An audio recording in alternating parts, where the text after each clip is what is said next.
Over this last month, through social media adverts, the Worldwide Fund for Nature have pretty persistently suggested to me that I might like to adopt an elephant. For just £3 a month, I would receive a cuddly toy, a welcome pack, and regular updates about my elephant. What I won't receive, however, is my elephant to live with and look after. Which is fortunate, really, as I'm not sure we would both fit on the sofa. Now, of course, that's how it works when we want to adopt an elephant, or a tiger, or a polar bear. But when individuals and couples choose to adopt a child, they don't just get a picture of the child, a fact sheet about them and regular email updates. Instead, that child is welcomed into their home, cared for, and becomes part of the family. In the heartwarming comedy Instant Family, Pete and Ellie Wagner decide to start a family and are inspired to adopt through the foster care system. They feel like wonderful, altruistic people until they suddenly have 3 wild kids in their home. Then the challenge begins to learn to love and parent children who have no interest in being parented. In this film, we sit back and watch the joy and heartache of family. The joy and heartache of family that is lived out in homes on every street, in every nation of the world. Families are like fudge, mostly sweet with a few nuts. There's a lot of truth in those words, but even more truth in the words of Desmond Tutu. You don't choose your family. They are God's gift to you as you are to them. I wonder how you would define family. Is it the people you live with now? Or perhaps the people you grew up with? Is it the people connected to you through DNA, adoption, or marriage? Is it the people who you journey through life with? Is it the people who too call God their Father? I love this next definition. Family is a group of people who genuinely love, trust, care about and look out for each other. I'm very blessed with a wonderful family in a traditional sense of the word. But over the years I've been so fortunate to become part of other families where love and trust and care have been the foundation of our relationships. But where do families fit into God's plan? The opening verses of the New Testament, written by Matthew, are words that many of us just skip over. We are faced with seemingly a very long list of names, entitled The Genealogy of Jesus the Messiah. We discover Jesus's family tree. But Matthew is not primarily concerned with genetic lineage, but instead establishing Jesus as a royal successor and rightful heir to the throne of David's kingdom. This genealogy gives us a first glimpse of Jesus's identity and mission. Following on from these verses, we read the familiar words of the Christmas story, entitled, Joseph Accepts Jesus as His Son. We see Joseph taking on the responsibilities of parenting a child who isn't biologically his own. And we see that in this unconventional family, Jesus grew strong in body and wise in spirit. But I just want to take us back to the genealogy for a few moments. Within these 16 verses, we learn about 39 fathers, but just 5 mothers.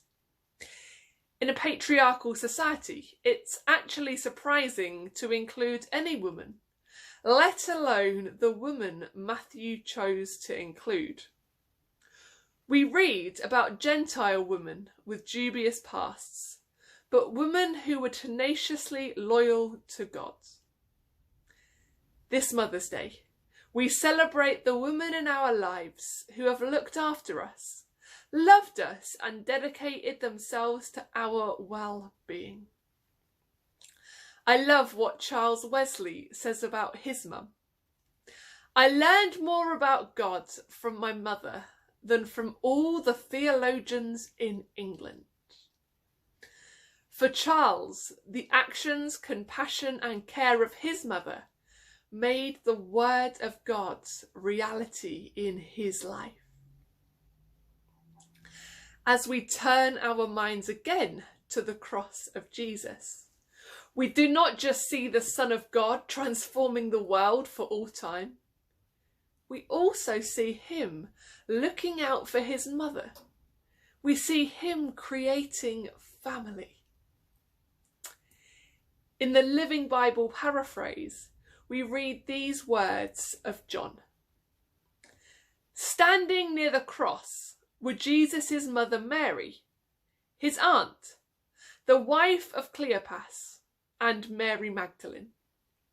When Jesus saw his mother standing there beside me, his close friend, he said to her, "He is your son." And to me he said, "She is your mother." And from then on, I took her into my home. In the most pivotal moment in all of human history, Jesus spoke into being the beauty of family for his mum and one of his beloved disciples. Once again, we see not a conventional family, but one which would honour, cherish, and protect the individuals who were part of it.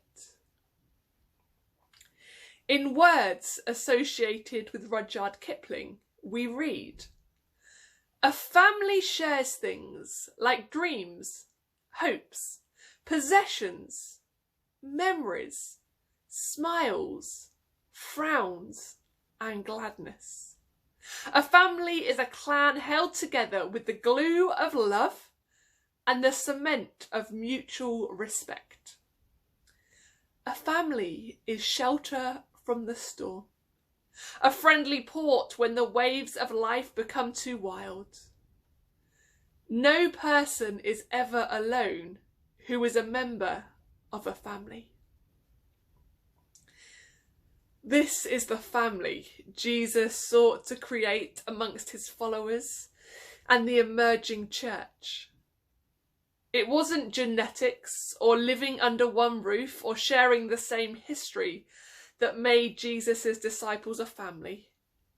It was their desire to do God's will.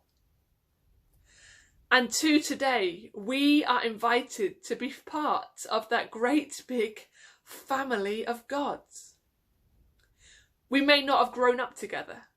We may not share the same heritage. We may not even naturally choose to spend time with each other. But we are gifted with and can offer the gift of family. We are part of a beautiful mess that is the family of God. We have brothers and sisters and spiritual mums and dads who support us and guide us and journey with us. But just as no conventional family lives in serenity all of the time, nor does the church family. But may we never let our differences define us, but instead the unconditional love and grace which Jesus perfectly modelled in all his relationships. In that film, Instant Family, there's a simple truth. Things that matter are hard. Jesus' ministry told of the importance of relationships and family in whatever form, but recognised the struggles too. On the cross, as Jesus initiated a new family for Mary and John, he showed its incredible value then and for today. We know that although a family can be created in an instant, it takes a lifetime for its true value to be realised. Whatever emotions fill your heart and mind this Mother's Day, we can all rejoice because there is a place just for us in the family of God. 1 John 3 verse 1 says this: "Consider the kind of extravagant love the Father has lavished on us. He calls us children of God." It's true, we are his beloved children. What better than to be part of the family of God? I leave with you words of encouragement and assurance from the song "No Longer Slaves" by Bethel Music. "From my mother's womb you have chosen me. Love has called my name. I've been born again into your family. Your blood flows through my veins. I'm no longer a slave to fear, for I am a child of God." God bless you.